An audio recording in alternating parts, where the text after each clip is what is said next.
요한복음 15장 1절로 5절까지 말씀입니다. 다 같이 봉독합니다.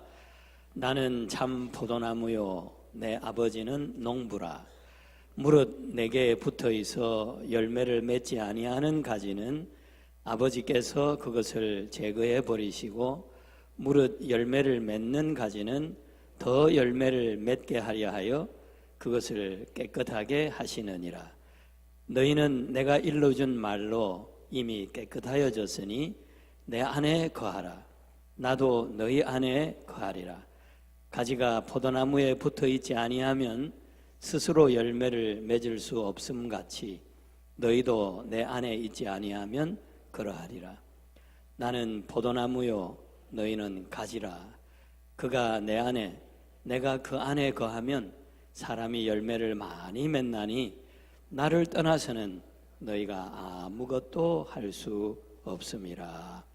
아멘. 우리 최호찬 최건영 성도님 가정에 아드님이 오늘 처음 와서 겸사겸사해서 그렇게 이렇게 인사를 하게 된 것 같습니다. 잘 오셨습니다. 반갑습니다.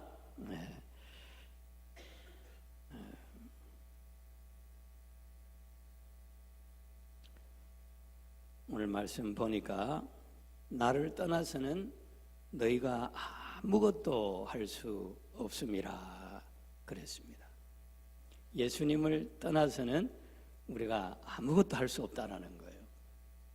이게 진리입니까? 진리가 아닙니까? 진리 맞습니까? 근데 우리가 예수님 떠나서 삽니까? 붙어서 삽니까? 떠나서 살 때가 너무 많죠. 그래서 오늘 이 말씀 경청할 수 있기를 바랍니다. 저와 여러분이 이 말씀 가슴에 꼭 새기기를 바랍니다. 나를 떠나서는 너희가 뭐라고요? 아무것도 할 수 없다 말씀하세요. 예수님 떠나서 하는 우리 모든 행위가 뭐요? 아무것도 아니다 그 말이.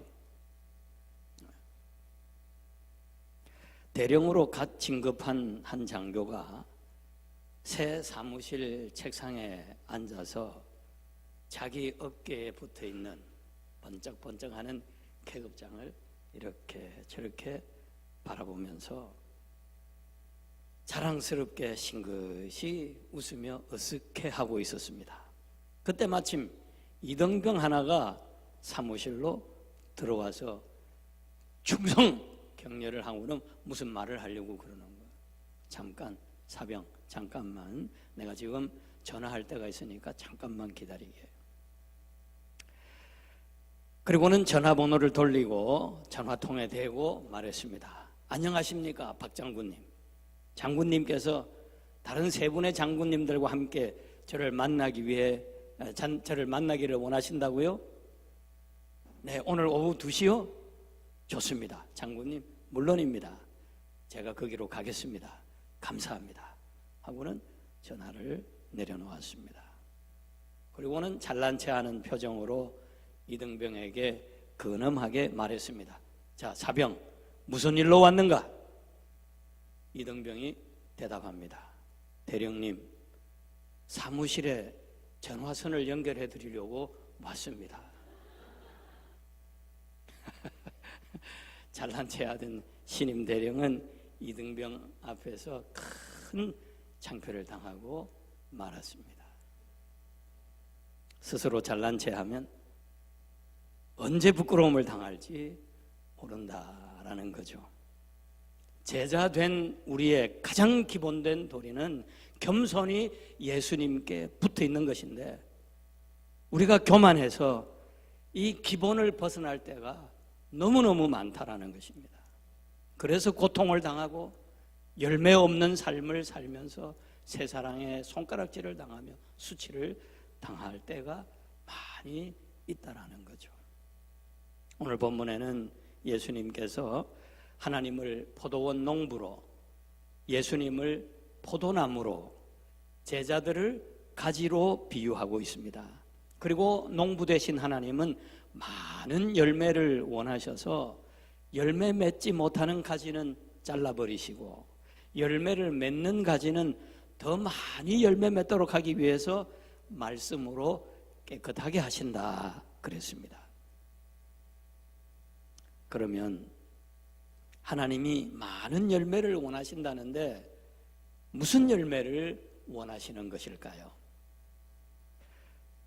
부모가 자식을 낳는 것도 소원 중에 하나이지만 낳아놓으면 또 소원이 있지 않아요? 그게 뭡니까? 훌륭한 사람 되는 거죠. 어디를 가든지 인정받으며 유익하게 하는 그런 존재가 되기를 원하는 소원이 우리 부모에게 다 있지 않습니까? 마찬가지로 하나님도 우리를 향한 큰 소원을 하나 가지고 계신데 우리가 과실을 많이 맺는 것입니다. 한두 송이 열매 맺는 것으로 하나님 만족하시는 게 아니고 많은 열매를 거두기를 원하시죠. 하나님은 결코 우리가 하나님 믿습니다, 예수 믿습니다 하는 그런 기초적인 신앙 고백하는 것으로 만족하시지 않습니다. 우리 한 사람 한 사람이 다 포도나무 가지인데 가지마다 풍성한 포도 열매를 맺기를 원하시죠. 어떤 열매일까요? 하나님이 원하시는 열매가 어떤 열매일까요? 우리가 붙어있는 포도나무는 어떤 포도나무입니까? 예수님이에요. 나는 포도나무요, 오늘 제목입니다. 우리는 가지들인데 우리 가지들이 포도나무에 붙어 있어야 되는데 그 포도나무가 누구냐? 예수님이다 라고 말씀하고 있죠. 우리는 예수님 나무에 붙어 있는 가지들이에요. 그러니까 우리 열매는 뭐예요? 예수 열매 맺어야죠. 예수 나무에 붙어 있는 가지들이니까 어떤 열매를 맺어야 돼요? 예수 열매를 맺어야 하는 것입니다. 하나님은 이 예수 열매를 풍성하게 맺기를 원하세요. 포도나무는 포도를, 예수나무는 예수를 맺는 거죠. 맞습니까, 여러분? 우리가 예수 열매를 맺을 때 우리가 예수의 제자라고 하는 것이 증명이 되는 거예요. 예수 열매가 없으면 우리가 입으로 아무리 예수 믿는다 그래도 우리는 제자가 아니에요. 예수 열매를 맺으면서 살아갈 때 비로소 저 사람은 예수님의 제자다 이렇게 증명이 된다는 거죠. 제자가 뭡니까? 예수 닮은 사람, 예수 열매를 맺는 사람이죠. 예수 열매를 맺는다라고 하는 것은 예수 닮는 것을 말하는 것입니다. 그러므로 여러분, 우리는 이 말씀을 좀 고민하면서 들어야 합니다. 하나님께서 우리를 보실 때 예수 열매가 풍성해서 기뻐하실까요? 이웃이 볼 때에 교회 다니는 것은 알지만 예수 믿는 사람으로서 특별한 모습이 전혀 보이지 않는 삶, 교회에서 집사가 되고 권사가 되고 장로가 되고 목사가 되어서도 부부끼리 서로 쳐다볼 때 존경할 만한 무엇이 보이지 않는 그런 관계, 예수를 10년, 20년 믿어도 자식들 눈앞에 전혀 달라지는 것이 보이지 않는 부모, 만약에 우리가 이런 삶을 산다면 많은 열매를 기대하시는 하나님이 얼마나 실망하실까요? 우리 모두가 아픔을 느껴야 할 줄로 믿습니다. 오늘날 교회가 세상 사람들에게 손가락질 받고 있지 않습니까? 책임을 통절히 느껴야 합니다. 포도원의 농부가 열매를 많이 맺기 위해서 해마다 해주는 일이 있죠. 바로 가지치기입니다. 농부는 포도원을 일일이 다니면서 포도나무를 들춰보며 살펴서 죽은 가지는 잘라내고 열매 맺지 못할 가지도 다 추려내서 가지치기를 해줍니다. 왜 가지치기를 합니까? 죽은 가지, 병든 가지 그대로 놔두면 벌레가 득실거려서 건강한 가지까지 다 망치기 때문이죠. 그러므로 사전에 다 잘라버리는 것입니다. 불태워버리는 것입니다. 우리 하나님도 우리가 열매를 많이 맺기를 원하시기 때문에 가지치기를 해주세요. 죽은 가지, 소망이 없는 가지는 제거해 버리신다 그랬는데, 그러면 이런 가지는 무엇을 말하는 것일까요? 죽은 가지가 어떤 가지입니까? 소망 없는 가지가 어떤 가지예요? 죽은 가지는 가룟 유다 같은 가지입니다. 나지 않았더라면 더 좋았을 뻔한 사람. 소망 없는 가지는 롯과 데마 같은 사람이에요. 의인이지만, 예수를 믿었지만, 하나님을 믿었지만 세상 욕심을 버리지 못하고 떠나간 사람들, 소망 없는 사람들이에요. 그런데 본문의 관심은 그런 가지치기에 있다기보다는 깨끗하게 하신다라는 데에 초점이 있습니다. 2절 후반부를 보겠습니다. 무릇 열매를 맺는 가지는 더 열매를 맺게 하려 하여 그것을 깨끗하게 하시느니라. 이 열매를 맺는 가지들이 곧 제자들인데, 이 제자들을 깨끗하게 씻어서 더 많이 열매 맺도록 하신다라는 것입니다. 그러면 예수께서 우리를 어떻게 깨끗하게 하실까요? 너희는 내가 일러준 말로 이미 깨끗해졌으니 8절에 말씀하고 있어요. 말씀으로 우리를 깨끗하게 하신다라는 것입니다. 열매를 더 많이 맺게 하기 위해서 말씀을 풍성하게 공급해 주시는 거죠. 말씀을 들으면서 우리의 마음이 씻김을 받는 것입니다. 더러운 욕심들, 이기적인 생각들이 씻김을 받는 거예요. 떠나가는 거예요. 그래, 사랑하면서 살아야지. 그래, 못난 남편, 못난 아내지만 그래, 그의 행복을 위해서 내가 수고하고 희생해야지. 이런 마음이 여러분 생기지 않습니까? 여기 오니까. 왜 그래요? 하나님이 말씀으로 우리를 씻어주고 계시는 거예요. 왜요? 열매 맺도록 하기 위해서. 열매가 뭡니까? 예수님 닮도록 하기 위해서. 하나님은 우리의 마음을 씻어주시는 거예요. 뭘로? 말씀으로. 그러면 우리가 어떻게 해야 많은 열매를 맺을 수 있을까요? 예수 열매를 맺기 위해서는 어떻게 해요? 예수님께 붙어 있으면 돼요. 그게 다예요. 예수 열매를 먹기를 원하면 참 포도나무 되시는 예수님께 붙어 있으면 돼요. 그리고 이것을 성경은 또 예수님 안에 거한다라고 표현하기도 하지요. 오늘 본문에만도 안에 거한다라는 말이 여러 번 나옵니다. 대표적으로 4절 말씀 보겠습니다. 내 안에 거하라. 나도 너희 안에 거하리라. 가지가 포도나무에 붙어 있지 아니하면 스스로 열매를 맺을 수 없음 같이 너희도 내 안에 있지 아니하면 그러하리라. 예수님 안에 있기만 하면 절로 열매를 맺는다는 것입니다. 예수님이 내 안에 거하시는 것은 하나님의 특별한 은혜입니다.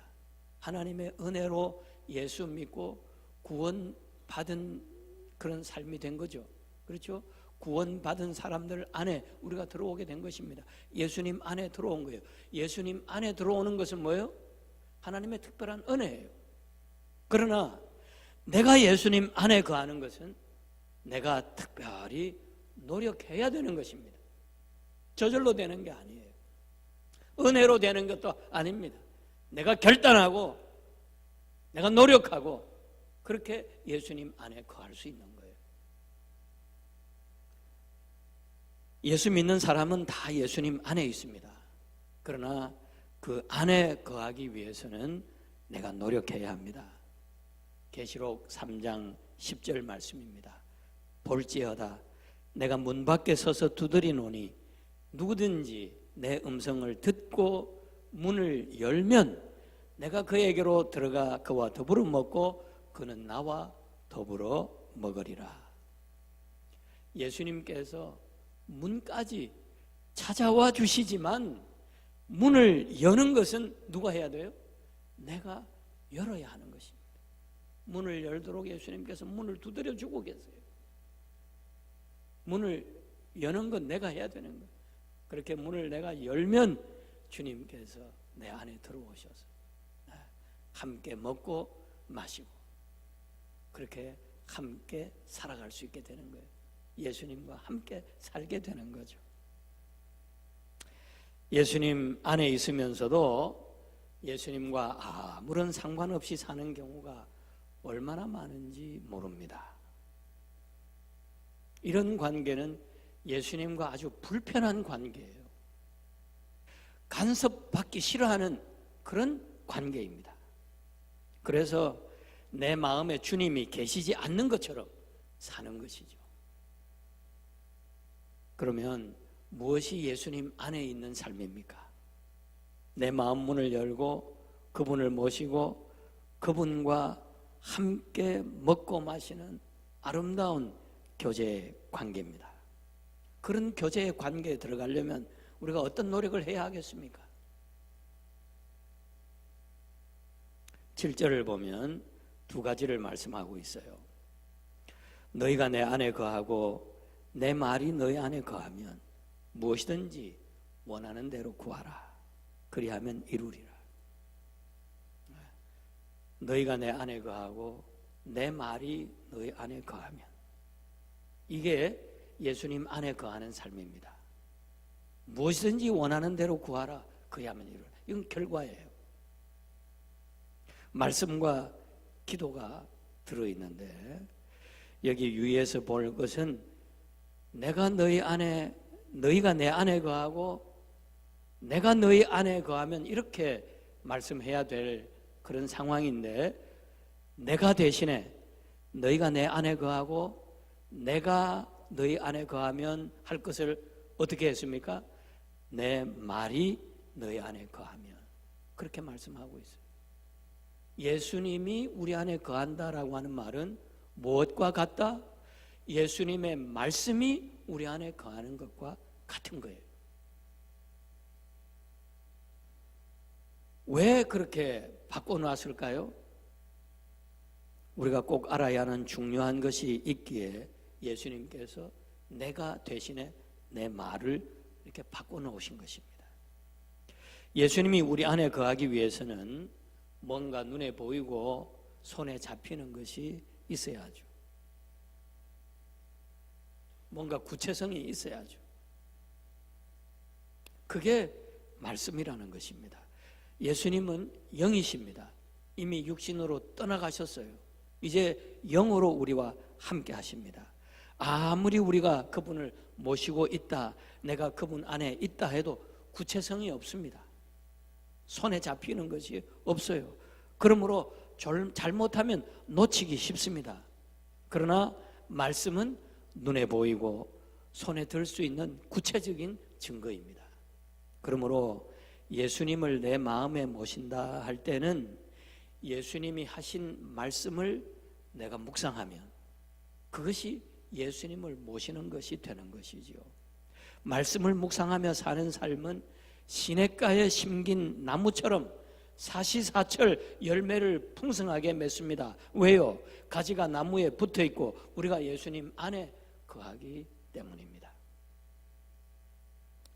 또 하나, 우리가 예수님 안에 거하는 길은 후반이죠. 너희가 내 안에 거하고 내 말이 너희 안에 거하면 무엇이든지 원하는 대로 구하라. 그리하면 이루리라. 기도는 우리가 억지로 해야 할 때도 많이 있지만 사실은 뭐예요?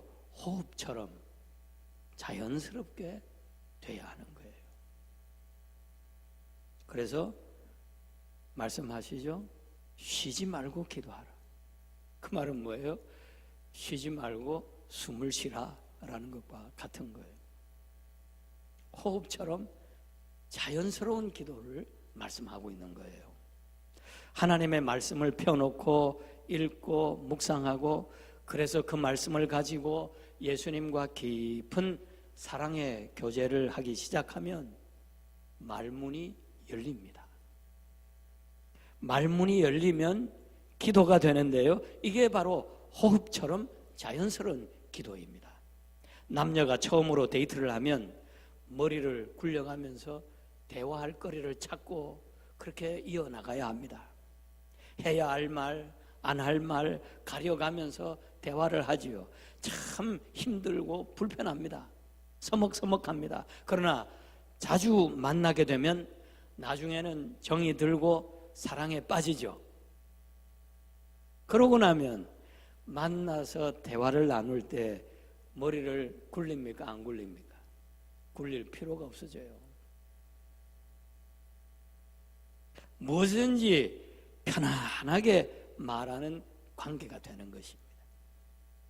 무슨 말을 해도 재밌고 무슨 말을 해도 좋아요. 그러니까 아무 말이라도 편안하게 하게 되는 것입니다. 여기 무엇이든지 구하는 기도는 어떤 것이냐?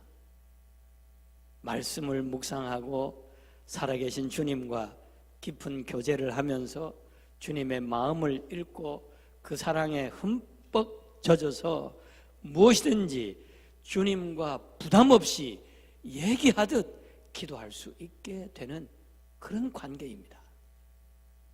여러분, 우리가 예수님 안에 거하면 이런 기도를 하게 된다라는 것입니다. 이런 기도의 세계가 우리 앞에 열리게 된다라는 거예요. 신앙생활은 삭막한 사막 같은 삶이 아닙니다. 딱딱하고 그냥 여유도 없고 그런 억지로 하는 그런 생활이 아닙니다. 신앙생활은 누가 뒤에서 밀고 훈련을 시키니까 할 수 없이 기도하고 할 수 없이 성경 읽는 그런 피곤한 삶이 아닙니다. 신앙생활은 재미있고 행복해요. 왜냐하면 나를 사랑해서 십자가에 죽으신 주님의 말씀을 묵상하다가 나도 모르게 거리낌 없이 무엇이든지 주님과 얘기 나눌 수 있는 그런 관계로 발전하게 되는데, 거기에 새로운 세계가 열리기 때문에 그렇습니다. 그 세계에서 우리는 예수님과 나 사이에 깊은 생명의 교류가 형성이 되는 것이죠. 그래서 예수님으로부터 많은 은혜, 우리가 은혜라고 하는 그 말 속에 많은 것들이 다 들어있는데 그 은혜, 영양분을 얻습니다. 필요한 지혜를 얻습니다. 생명이 유지되고 열매를 맺기에 꼭 필요한 것들을 다 주님으로부터 공급을 받게 되는 것입니다. 그래서 어려운 일 당해도 휘청거리지 않습니다. 요동하지 않습니다. 슬픈 일을 당해도 포기하지 않아요. 낙심하지 않아요. 내가 말씀과 기도를 통해서 주님과 깊이 교제하면서 주님으로부터 오는 영양분, 능력을 얻기 때문에 비록 생활이 좀 쪼들리고 어려워도 그것 때문에 얼굴을 찌푸리거나 불평하지 않아요. 원망하지 않아요. 내 속에 넉넉함이 있는 거죠. 존재의 넉넉함이 있는 것입니다. 그런데 여러분, 우리가 매일매일 말씀을 묵상하는 것이 쉽습니까? 참 어려워요. 목사인 저도 그저 여행을 떠나보니까 묵상 그냥 핸드폰에 메일로 오거든요. 생명의 삶 그 구절이. 그냥 그거 대충 읽고 마는 거죠. 깊이 있는 묵상이 참 어렵다라고 하는 걸 제가 느껴요. 여러분, 매일 성경 따라서 나날이 그 읽으면서 묵상하는 그런 삶 살기가 쉽습니까? 쉬워요? 쉽지 않죠. 그래서 우리가 새벽 기도라고 하는 것을 정해놓고 그 말씀 따라 그렇게 가는 거예요. 어려우니까. 함께 그렇게 어떤 틀을 정해놓고 하면 그래도 할 수 있으니까. 당연히 해야 되는 것인데도 불구하고 그렇게 하지 않으면 우리가 하기가 힘드니까 그렇게 하는 거예요.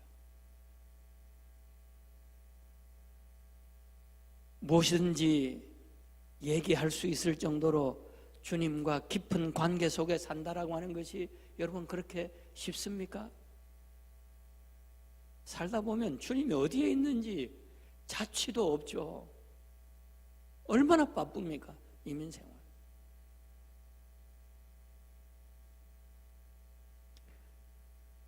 왜 그렇게 어렵습니까? 기본적으로 해야 될 그런 것들이 왜 그렇게 어렵습니까? 내가 게을러서도 어렵지만 마귀가 수단 방법을 가리지 않고 방해하기 때문에 그렇습니다. 열매 없는 것을 마귀가 좋아하기 때문에 마귀가 한사코 열매 맺지 못하도록 그걸 방해하는 거예요.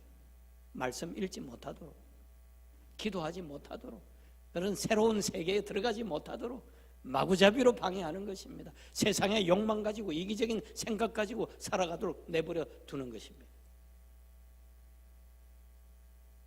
한사코 못하게 방해합니다. 그래서 하나님은 우리에게 명령하세요. 내 안에 거하라. 명령하시는 거예요. 이건 권면이 아니에요. 명령형이잖아요. 내 안에 거하라. 명령하시는 거예요. 명령하시는 것은 우리가 노력해야 한다라는 얘기죠. 저절로 될 수 없기에 명령하시는 것이죠. 결단을 해야 한다라는 것입니다. 대가를 지불해야 한다라는 것입니다. 여러분, 풍성한 열매를 맺으며 보람있게 살 수 있는 길이 우리 앞에 활짝 열려 있는데 왜 우리가 예수님을 문 밖에 세워놓고 열매 없는 삶을 살아야 하겠습니까? 여러분, 어린 아이를 보십시오. 그 아이를 엄마에게서 떼놓으려고 하면 안 떨어지려고 결사적입니다. 엄마가 없으면 죽는 줄 아니까 그러는 거예요.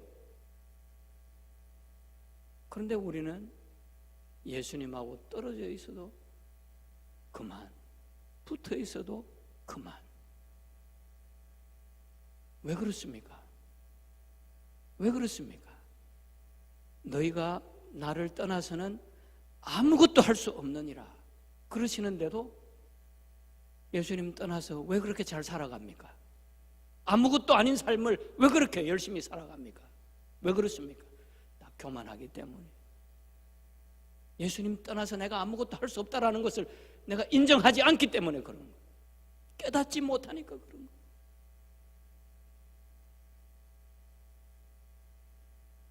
진리라고 하는 것을 마음으로는 머리로는 아는데 마음으로 체험적으로 깨닫지 못하는 거예요.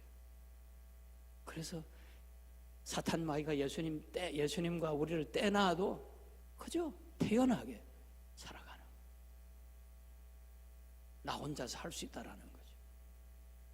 그게 잘난 척이 아니고 뭐겠습니까? 그게 교만이 아니고 무엇이겠습니까? 그래 수치를 당하는 거예요.